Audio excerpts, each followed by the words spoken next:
Have you ever had someone destroy your entire world with just 5 words? Because that's exactly what happened to me on what was supposed to be the happiest night of my life. My husband looked me straight in the eyes and whispered something that made me walk away from our wedding reception, while 300 guests watched in complete silence. But let me start from the beginning, because you need to understand how perfect everything seemed before it all came crashing down. My name is Emma, and 6 months ago I thought I was living in a fairy tale. I had just married David Richardson, the kind of man every woman dreams about. Tall, successful, charming, and from one of Boston's most prominent families. The Richardsons owned a chain of luxury hotels across New England, and their name opened doors that most people didn't even know existed. When David first asked me out 2 years ago, I honestly thought it was some kind of mistake. I was working as a social worker in downtown Boston, barely making enough to cover my student loans and rent for my tiny studio apartment in Somerville. He was this sophisticated businessman who wore suits that cost more than my monthly salary and drove a BMW that probably cost more than I'd make in 5 years. We met at a coffee shop near my office. I was rushing to get back to work after grabbing lunch when I literally bumped into him, spilling his espresso all over his perfectly pressed white shirt. I was mortified, apologizing profusely while trying to clean the stain with napkins, but he just laughed it off. He said it was the most interesting thing that had happened to him all week. 3 days later, he showed up at the same coffee shop at the exact same time, wearing an identical white shirt. When I asked him why, he smiled and said he was hoping for another collision. That's when I knew he was different from any man I'd ever met. Our courtship was like something out of a romantic movie. David would surprise me with weekend getaways to Martha's Vineyard, intimate dinners at restaurants I could never afford, and thoughtful gifts that showed he actually listened when I talked. He remembered that I loved old books, so he'd find first editions of my favorite novels. He knew I'd always wanted to learn to sail, so he arranged private lessons on Boston Harbor. But more than the expensive gestures, it was the little things that made me fall in love with him. The way he'd text me good morning every single day, even when he was traveling for business. How he'd listen to me vent about difficult cases at work without trying to fix everything, just offering his support. The way he'd hold my hand during movies, even the cheesy romantic comedies I loved and he pretended to hate. When he proposed, it was perfect too. Not some over-the-top public spectacle, but something intimate and meaningful. We were walking through the Boston Common on a snowy December evening, and he stopped by the pond where we'd had our first real conversation months earlier. He got down on one knee right there in the snow and told me he couldn't imagine his life without me. The ring was stunning, a vintage emerald-cut diamond that had belonged to his grandmother.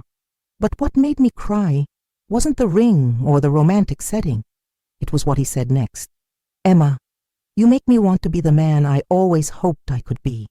Will you marry me and let me spend the rest of my life trying to deserve you?"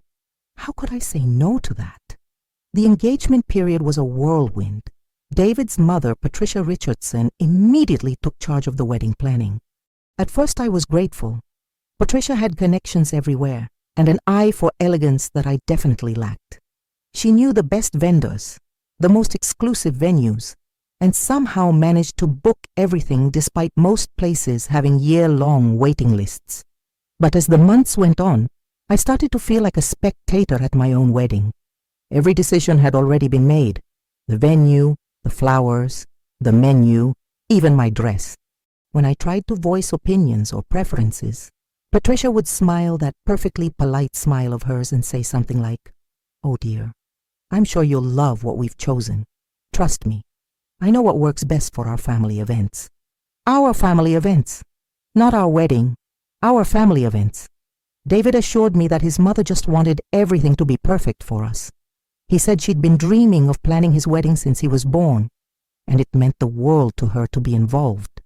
He promised that after the wedding, we'd have our own traditions and our own way of doing things. Just be patient with her, he said. Let her have this one thing. So I smiled and nodded and went along with plans for a wedding that felt nothing like me. The ceremony was held at the Richardson family estate in Beacon Hill, a massive Georgian mansion that had been in the family for 4 generations. The reception was in their ballroom, decorated with white roses and crystal chandeliers that cost more than most people's cars. 300 guests attended, and I knew maybe 30 of them. The rest were business associates, family friends, and members of Boston high society that the Richardsons felt obligated to invite. My side of the church looked embarrassingly sparse. My parents had flown in from Ohio, along with my younger brother and a handful of college friends who could afford the trip. That was it. During the ceremony, standing at the altar in a dress that cost $15,000 and felt like wearing someone else's skin, I kept telling myself that none of the details mattered. What mattered was that I was marrying the man I loved, and we were starting our life together. David looked incredible in his custom tuxedo, and when he said his vows, I could see tears in my eyes reflected in his. He promised to love me unconditionally, to support my dreams, and to build a life with me based on honesty and partnership. His voice was steady and sure, and I believed every word. My vows were simpler but no less heartfelt. I promised to stand by him through whatever challenges life brought us, to be his partner in adventure and his comfort in difficult times, and to love him exactly as he was, while encouraging him to become everything he wanted to be. When the minister pronounced us husband and wife, David kissed me like we were the only 2 people in the world. For that moment, surrounded by all that expensive elegance and those strangers in designer clothes, I felt like maybe I did belong there after all. The reception started beautifully. We had our first dance to At Last by Etta James, and David whispered in my ear that he'd never been happier. We cut the cake together, laughing when he smeared a tiny bit of frosting on my nose. I threw my bouquet to my college roommate Jennifer, who caught it with a huge grin. Everything was perfect, picture perfect even. The photographer was capturing every moment. The guests were enjoying themselves, and I was finally starting to relax and enjoy being Mrs. David Richardson. Then came the toasts. David's father stood up first, tapping his champagne flute with a silver knife to get everyone's attention. The room fell silent as 300 people turned to listen to William Richardson, patriarch of one of Boston's most influential families. His speech was everything you'd expect. Eloquent, dignified, full of stories about David's childhood and accomplishments. He talked about how proud he was of his son, how he'd grown into an exceptional man, and how he was sure David would continue the Richardson family tradition of success and service to the community. Then he turned to me. "And now we welcome Emma into our family," he said, raising his glass in my direction. "We know she'll be a wonderful addition to the Richardson legacy. A wonderful addition." Like I was a piece of furniture they'd selected to complement their existing decor. But I smiled and raised my glass, because that's what you do at weddings. You smile and you play your part, and you don't make scenes in front of 300 people. David's best man spoke next, sharing funny stories from college and talking about how happy David had been since we started dating. Then my brother gave a sweet speech about how David had better take good care of me, or he'd have to answer to our whole family back in Ohio. Finally, it was David's turn to speak. He stood up slowly, straightening his tie and clearing his throat. The room was completely quiet, except for the soft clink of crystal and silver as waiters moved discreetly in the background. "Thank you all for being here tonight," David began, his voice carrying easily across the ballroom. "Emma and I are overwhelmed by your love and support." He looked down at me and smiled, and my heart did that little flutter it always did when he looked at me like that. "I want to tell you all about the moment I knew Emma was the woman I wanted to marry," he continued. "It wasn't when she spilled coffee all over my shirt, though that certainly got my attention." The crowd chuckled appreciatively. "It was 3 months later when I saw her working with a family at the community center where she volunteers. There was this little boy, maybe 7 years old, who was having trouble in school. His parents were overwhelmed, the teachers were frustrated, and everyone seemed ready to give up on him. David paused, looking directly at me again. But Emma sat with this kid for 2 hours, just talking to him and listening to what he had to say. By the end of that conversation, She'd figured out that he wasn't a troublemaker or a slow learner. He just needed glasses. His vision was so bad he couldn't see the board, couldn't read the worksheets, couldn't participate in class. One simple solution that no one else had thought to check for. I remembered that day. Marcus Williams, 7 years old. Thick glasses now and making straight A's last I heard. That's who Emma is, David said, his voice getting warmer. She sees what others miss. She cares about people who've been overlooked. She makes the world better just because she's in it. I felt tears starting to form in my eyes. This was why I'd fallen in love with him. Not the money, or the fancy dinners, or the expensive gifts, but moments like this when he truly saw me and appreciated who I was. So tonight I want to raise a glass to my beautiful wife Emma, David said, lifting his champagne. Thank you for choosing me. Thank you for making me better than I ever thought I could be. And thank you for bringing your light into our family. The entire room erupted in applause and raised glasses. People were saying, "Cheers," and "To David and Emma." And I was wiping away happy tears and feeling like maybe, just maybe, I really did belong in this world after all. David sat down next to me and leaned over to kiss my cheek. The applause was still going on. People were starting to return to their conversations and dinner, and I was glowing from his beautiful words. That's when he leaned close to my ear, so close that I could feel his breath on my skin. And that's when he whispered the 5 words that changed everything. "You don't belong here, Emma." For a moment I thought I'd misheard him. The applause was still echoing around the ballroom.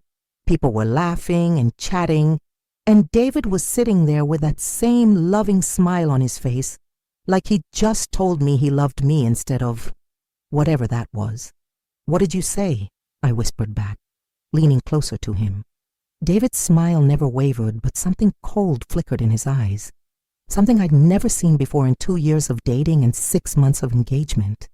"You hurt me," he said quietly, still maintaining that perfect husband facade for the crowd around us.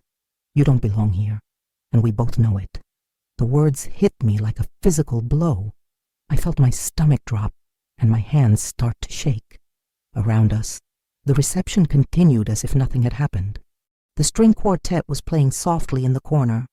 Guests were enjoying their dinner, and I was sitting there in my $15,000 dress, feeling like the ground had opened up beneath me. "David, I don't understand," I managed to say, my voice barely audible. "What are you talking about?" He took a sip of his champagne, completely calm. "Look around, Emma. Really look. Do you see yourself here? Because I've been watching you all night, and you look as uncomfortable and out of place as I feel having you here." I did look around then, at the crystal chandeliers and the gold-trimmed china, at women in designer gowns discussing their summer homes in the Hamptons, at men in $1,000 suits talking about stock portfolios and yacht clubs, at David's family and friends who'd been polite to me but never warm, never welcoming. But that didn't matter, did it? David loved me. We were married.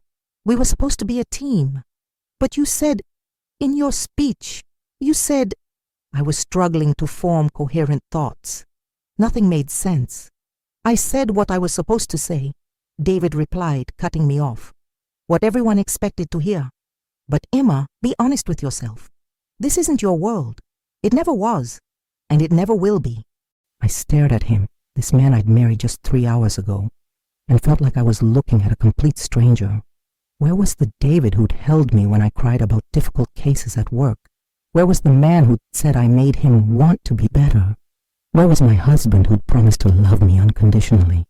"I don't understand what's happening right now," I said, my voice getting stronger despite the tears threatening to spill over. "Are you having some kind of breakdown? Cold feet after the wedding? Because if you're scared about being married, we can talk about this. We can work through whatever this is." David laughed then, but it wasn't the warm laugh I'd fallen in love with. It was cold and dismissive.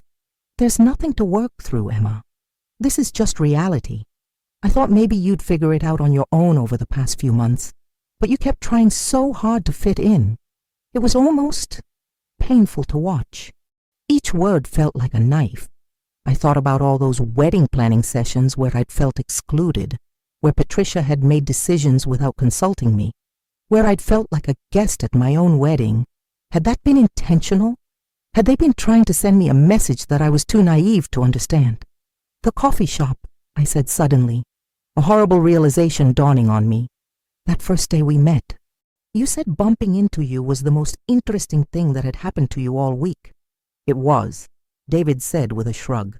Mother had been pressuring me to settle down, said it was time I found a suitable wife, but all the women in our social circle, they're all the same. Boring, predictable. I wanted something different for a while. For a while. So what was I asked, though I wasn't sure I wanted to hear the answer. Some kind of experiment, a phase you were going through. You were fun, David said, and the casual cruelty in his voice made me flinch. Different, refreshing even. And Mother loved the idea of me marrying someone from a normal background. Said it would be good for the family image, show that we're not completely out of touch with regular people. I felt sick, literally nauseated. All those months of feeling like Patricia was tolerating me, being polite but distant. She hadn't been trying to exclude me. She'd been studying me, like I was some kind of social experiment. But the thing is, Emma, David continued, different is fine for dating. It's even fine for engagement when there's still the possibility that things might not work out. But marriage, that's permanent. And I can't spend the rest of my life pretending that you fit into this world when we both know you don't. Then why did you marry me? The question came out as a whisper, but it felt like screaming. Because I had to, David said simply. We were engaged. The invitations were sent, the deposits were paid. Everyone was expecting a wedding. Do you have any idea how much this event cost? How many important people are here tonight? I couldn't just call it off without a really good reason. Not loving me isn't a good enough reason, I asked, though part of me was terrified of the answer. I never said I don't love you, David replied. I do love you, Emma. Just not enough to pretend for the rest of my life that you belong in my world. I sat there in stunned silence, trying to process what he was telling me. He loved me, but not enough. He'd married me, but only because calling off the wedding would have been socially inconvenient. I was good enough to date, to sleep with, to get engaged to, but not good enough to actually build a life with. So what happens now? I asked, surprised by how steady my voice sounded. What's your plan here, David? We're married.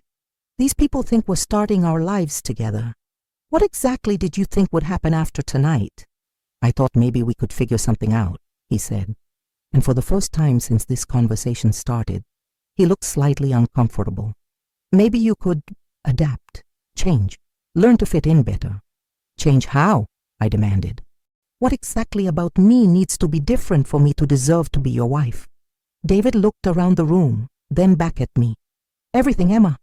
The way you talk, the way you dress, your friends, your job, your interests. Everything that makes you, you. The words hung in the air between us like a toxic cloud. He wanted me to disappear, to erase myself completely and become some kind of empty vessel that he could fill with whatever version of a wife he actually wanted. I looked down at my hands, at the beautiful vintage ring that had belonged to his grandmother, the ring he'd given me while promising to love me exactly as I was, the ring that now felt like a shackle. Your grandmother's ring, I said quietly. The story you told me about how she was the love of your grandfather's life, how they were soulmates who chose each other against all odds.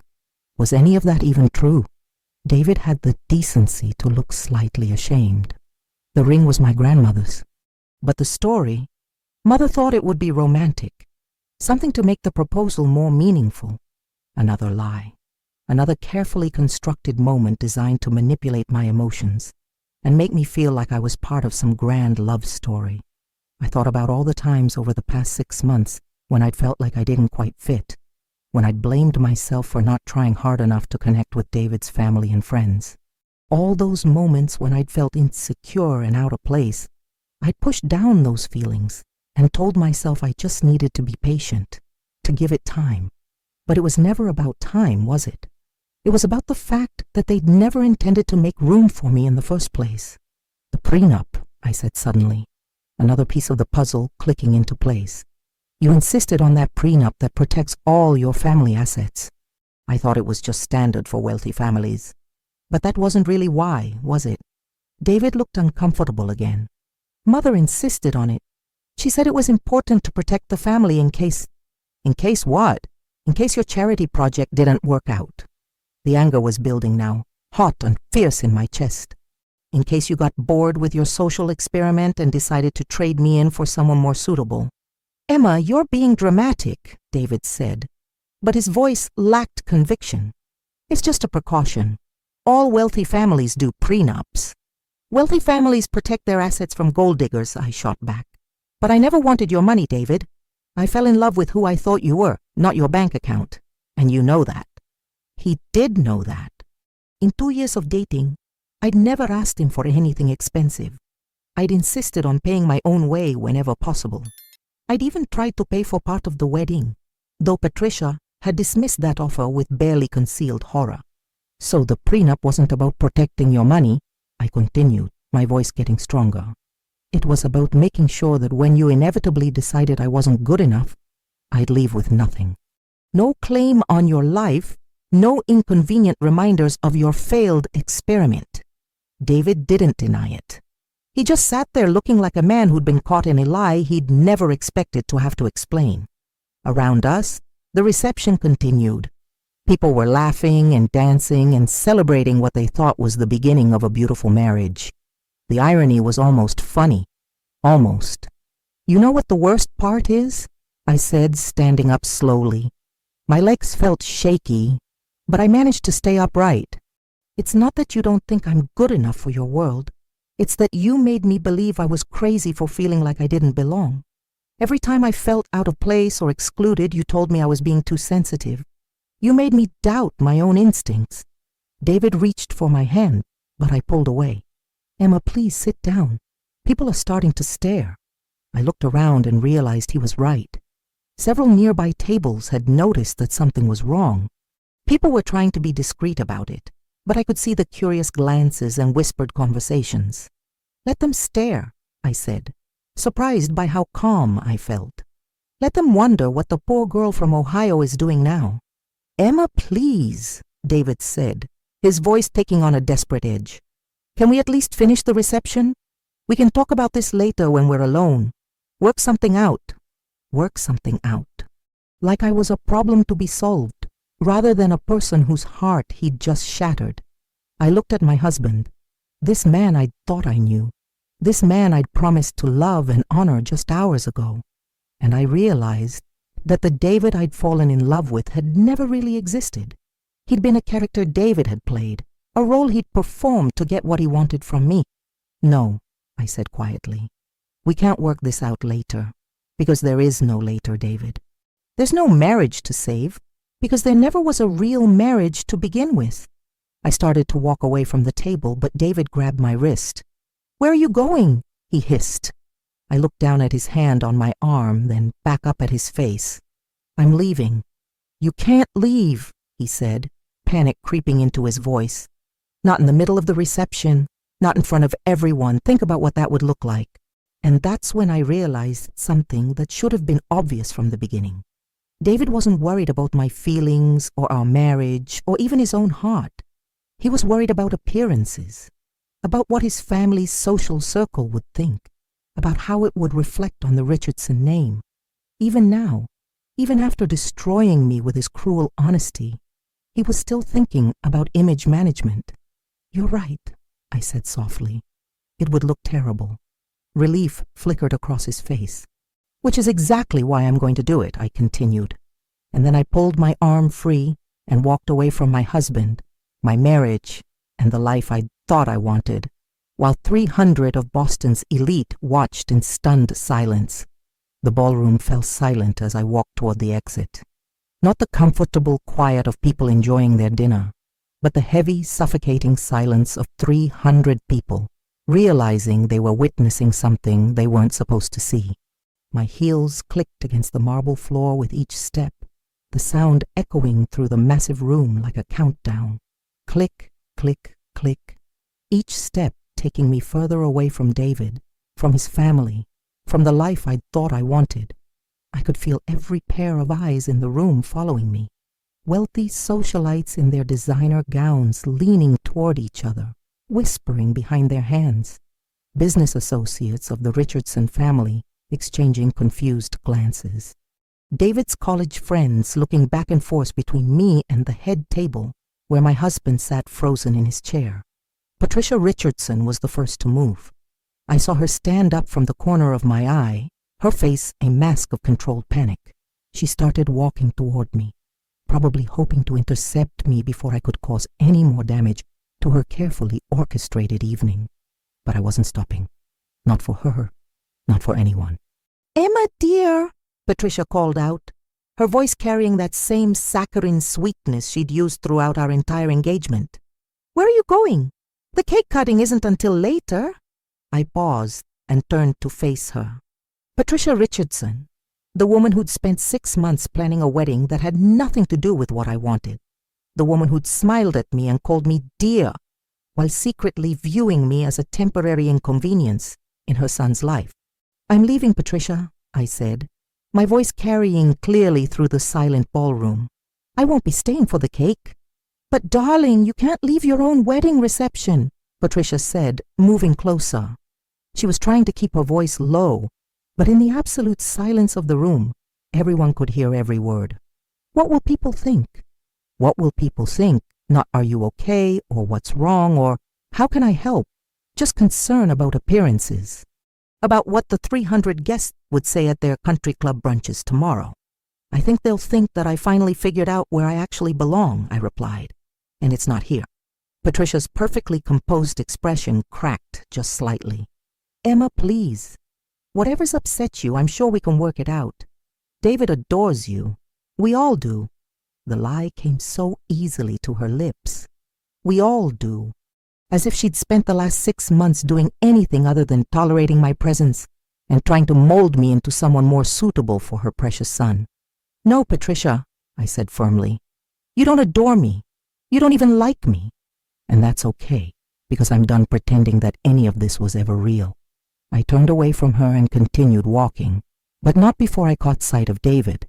He was still sitting at the head table, his face pale and his mouth slightly open like he couldn't quite believe what was happening. His best man was leaning over, clearly asking him what was going on, but David seemed incapable of responding. Good. Let him sit there and experience just a fraction of the shock and humiliation he'd just put me through. As I approached the ballroom doors, I saw my parents. They were standing near the back of the room, looking confused and concerned. My mom took a step toward me, but I shook my head slightly. I couldn't handle their questions right now. I couldn't handle having to explain what had just happened when I was still trying to process it myself.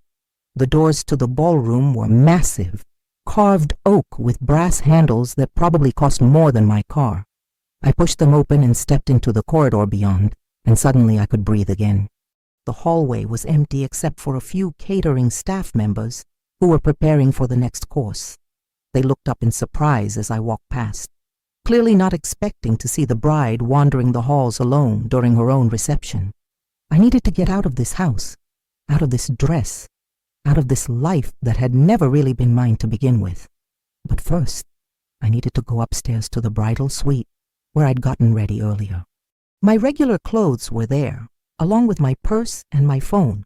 I couldn't walk out of here in a $15,000 wedding dress.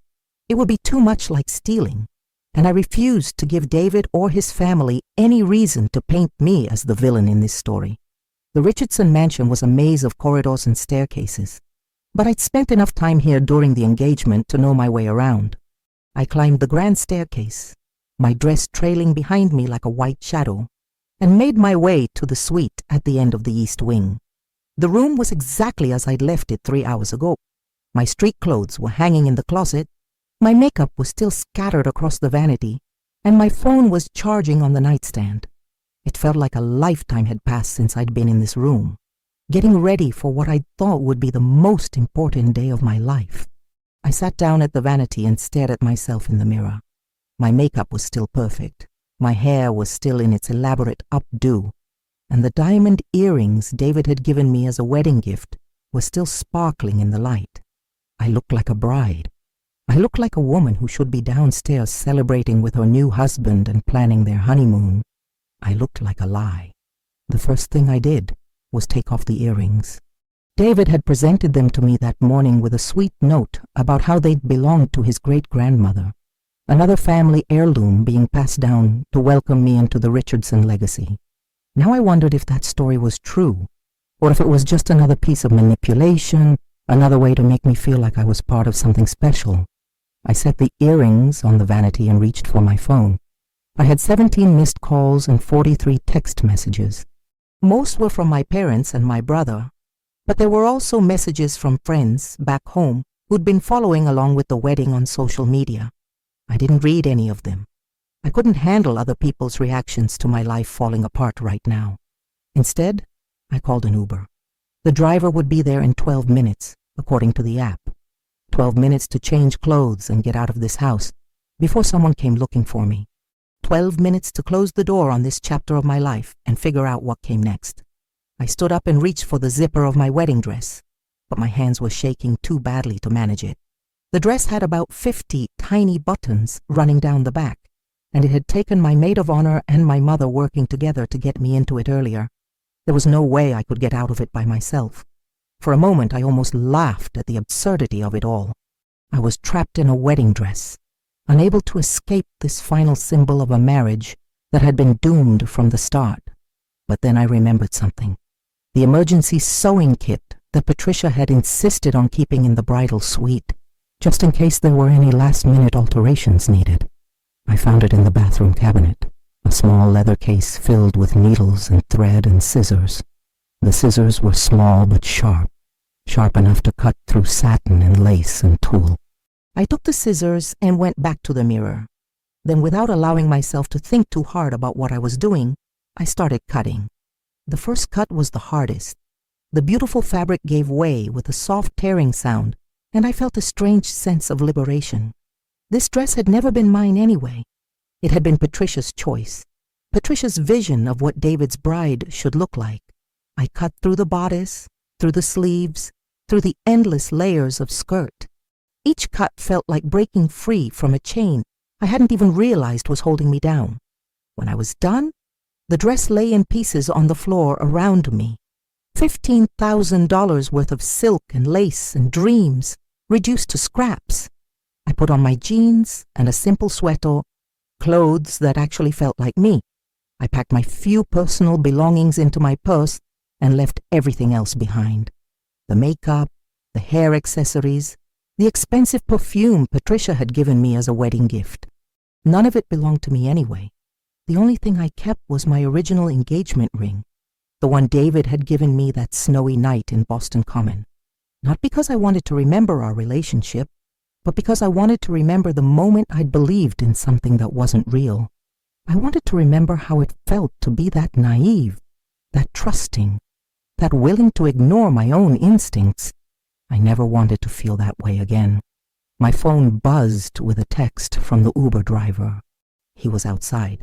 I took one last look around the bridal suite, at the remnants of my wedding dress scattered across the floor, at the expensive jewelry glittering on the vanity, at the carefully staged perfection of a room designed for a bride who had never really existed. Then I walked out and closed the door behind me. The mansion was quiet as I made my way back downstairs. The reception was still going on in the ballroom, but the sounds were muted by the thick walls and heavy doors.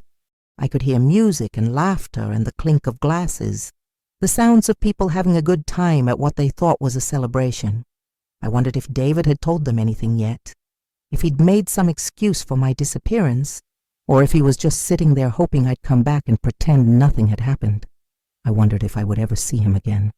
The front door of the mansion was massive, like everything else in this house.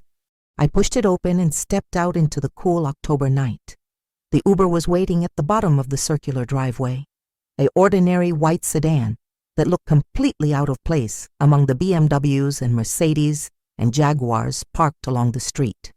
I walked down the driveway, my footsteps echoing off the brick pavers. Behind me, the mansion glowed with warm light from every window. It looked like something out of a fairy tale, a perfect setting for a perfect wedding. But fairy tales, I'd learned tonight, were just stories people told themselves to avoid dealing with reality. Emma? I turned around to see my brother Michael jogging toward me. He must have seen me leave the ballroom and followed me outside. Michael, what are you doing out here? I asked, though I was relieved to see a friendly face. I was about to ask you the same thing, he said, slightly out of breath. Emma, what the hell is going on? 1 minute you were sitting at the head table looking like the happiest bride in the world, and the next minute you're walking out of your own wedding reception. I looked at my little brother, who'd driven 12 hours from Ohio to be here for my wedding, who'd given that sweet speech about how David better take good care of me, who had no idea that the man he'd just welcomed into our family had spent the last 6 months planning to erase me from existence. It's over, Michael, I said simply. The marriage, the fairy tale, all of it, it was never real to begin with. What do you mean it wasn't real? Michael demanded. Emma, you're married. You just got married 3 hours ago. You can't just walk away from that. Watch me, I said, opening the door of the Uber. Emma, wait, Michael said, grabbing my arm gently. At least tell me what happened. What did David do? I looked back at the mansion, at the warm light spilling from the ballroom windows, at the life I was leaving behind. He told me the truth, I said. Finally. And then I got in the car and drove away from my wedding, my marriage, and the biggest mistake I'd ever made. The Uber driver, to his credit, didn't ask any questions about why a bride was leaving her own wedding reception.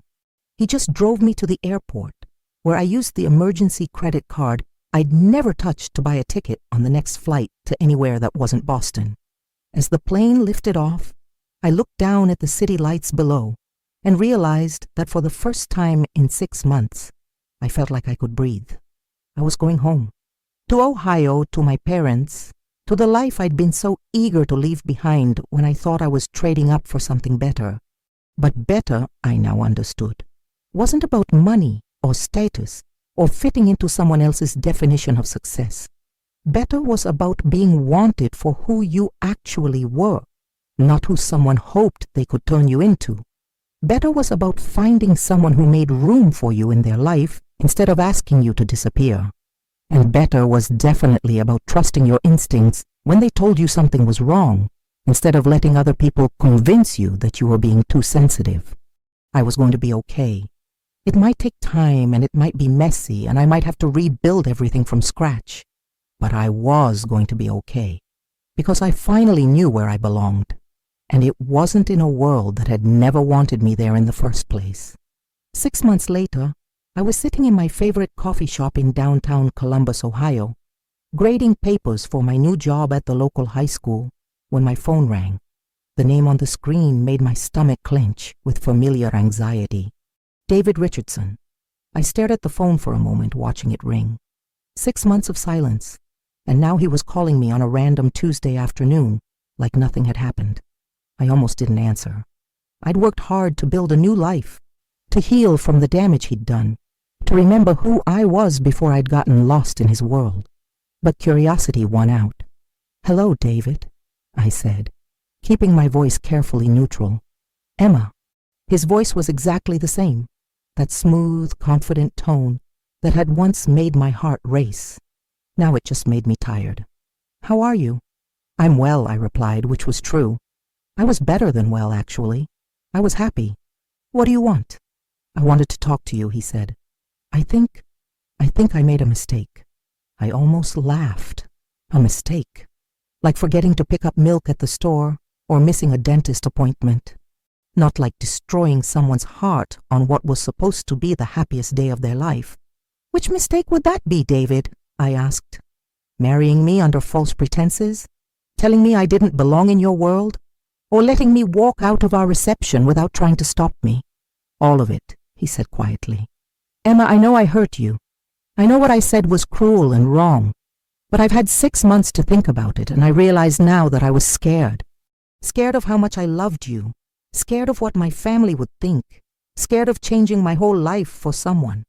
I took a sip of my coffee and watched the steam rise from the cup. Outside the window, Columbus was bustling with normal life. College students hurrying to class, business people grabbing lunch, families with strollers enjoying the spring weather. Real people living real lives, not performing for each other in ballrooms that cost more than most people made in a year. You weren't scared, David, I said finally. You were honest. Maybe for the first time in our entire relationship, you told me exactly what you thought. And what you thought was that I wasn't good enough for you. That's not true, he protested. Emma, you have to believe me. I love you. I've always loved you. You loved the idea of me, I corrected. You loved having someone different, someone who made you feel like a good person for dating outside your social class. But you never loved me enough to actually make room for me in your life. There was silence on the other end of the line. I could picture David in his office at the Richardson Hotel headquarters, probably wearing one of his perfectly tailored suits, probably looking out at Boston Harbor from his corner office window. The annulment went through, he said eventually. I know. I signed the papers. The annulment had been surprisingly easy to obtain. Apparently, when one party claims the marriage was entered into under false pretenses and the other party doesn't contest it, the legal system is happy to pretend the whole thing never happened. Legally, David and I had never been married at all. Emma, I want to try again, David said suddenly. I want to do this right. I'll move to Ohio if that's what you want. I'll leave the family business, start over somewhere new. We could build something together, just the two of us, without all the pressure and expectations. For just a moment I felt a flutter of the old feeling. The part of me that had fallen in love with David's charm and confidence and grand romantic gestures. The part of me that had wanted so desperately to believe in our fairy tale. But then I thought about Jake. Jake Morrison, the high school counselor I'd been dating for 3 months. Jake, who drove a 10-year-old Honda and lived in a modest apartment and had never owned a suit that cost more than $200. Jake, who thought my job working with at-risk teenagers was the most important work in the world. Jake, who listened to my stories about difficult students and offered practical suggestions instead of trying to fix everything for me. Jake, who'd never once made me feel like I needed to change anything about myself to deserve his love. David, I said gently, I appreciate that you're calling. I even appreciate that you think you want to try again. But the answer is no. Why? He asked, and I could hear genuine confusion in his voice. Emma, I'm offering you everything. I'm willing to give up my entire life for you. But I'm not asking you to, I replied. And that's the difference between you and me, David. You think love is about sacrifice and grand gestures and proving how much you're willing to give up. But real love isn't about changing your entire life for someone. It's about finding someone who fits into your life exactly as it is. I thought about my relationship with Jake. How easy it was, how natural. How we'd met at a community education meeting and bonded over our shared commitment to helping kids who'd been written off by everyone else. How he'd asked me out by suggesting we grab dinner after a particularly long school board meeting. Nothing fancy. Just two people who enjoyed each other's company. How he'd never once made me feel like I needed to earn his affection or prove that I was worthy of his attention. I don't understand, David said. If you're happy in Ohio, if you found someone else, then why didn't our relationship work? We had something special, Emma. You can't deny that. We had something, I agreed. But it wasn't real, David. It was a performance. You performed being the perfect boyfriend, and I performed being grateful for your attention. You performed being accepting of my background, and I performed being okay with feeling like an outsider in your world. I paused, thinking about how to explain something that had taken me months of therapy to understand myself. The thing is, I continued, real love doesn't require a performance. Real love is what happens when two people see each other completely, flaws and all, and choose each other anyway. Not choose each other and then try to change each other, just choose each other. I chose you, David said quietly. No, you didn't, I replied. You chose the version of me that you thought you could create. You chose the potential you saw in me to become someone different. But you never chose me as I actually am. There was another long silence. When David spoke again, his voice was smaller, less confident. I don't know how to be different, he admitted. I don't know how to be with someone without trying to manage things, make them better. It's how I was raised. And for the first time in this conversation, I felt genuine sympathy for him. I know, I said. And David, I hope you figure it out. I hope you find someone who fits naturally into your world. Someone who doesn't need to be managed or improved. Someone who makes you want to be better without making you feel like you need to change them. What if that person doesn't exist? He asked. She does, I said with certainty. But you're not going to find her while you're still trying to turn other people into her. I heard David take a deep breath. Are you happy, Emma? Really happy? I looked around the coffee shop, at my stack of papers covered in red ink and encouraging comments, at my phone with text messages from Jake asking if I wanted to grab dinner after his basketball practice, at my reflection in the window showing a woman who looked relaxed and confident and genuinely content. Yes, I said, I really am. Good, David said, and he sounded like he meant it. You deserve to be happy. So do you, I replied. But not with me. After I hung up, I sat in the coffee shop for a while longer, finishing my grading and thinking about the conversation. 6 months ago, a phone call from David would have sent me into an emotional tailspin. It would have brought back all the pain and confusion and self-doubt that had consumed me after the wedding.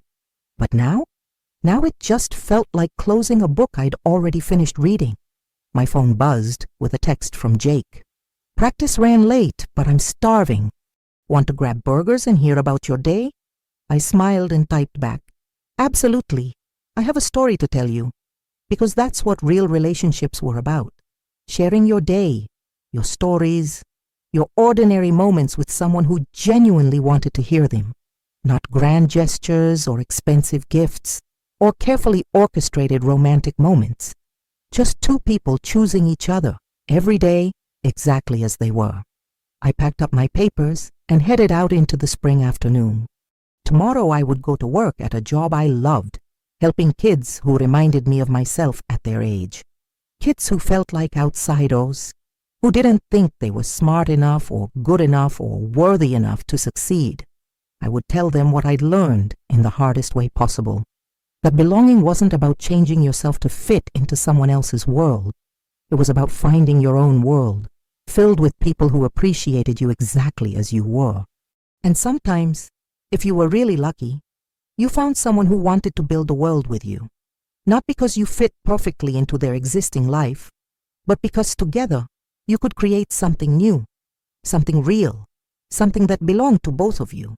6 months ago, I'd walked out of a ballroom full of people who saw me as an outsider, someone who didn't belong in their world of wealth and status and carefully maintained appearances. I thought I was walking away from everything I wanted, but now I knew the truth. I hadn't walked away from my real life. I'd walked toward it, and I'd never been happier to be exactly where I belonged. 3 years later, Jake and I got married in my parents' backyard in Ohio. My mom made the cake. My dad officiated because he'd gotten ordained online specifically for the occasion, and my brother Michael walked me down the aisle to a man who'd never once suggested I needed to change anything about myself to deserve his love. There were 43 people at our wedding.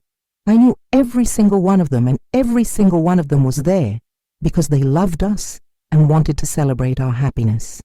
The whole thing cost less than Patricia Richardson had spent on flowers for my first wedding. And it was absolutely perfect. Because sometimes the smallest moments are the most real ones. Sometimes the simplest choices are the most important ones. And sometimes walking away from everything you thought you wanted is the only way to find everything you actually need. I learned that you don't have to belong in someone else's world to be worthy of love. You just have to belong in your own.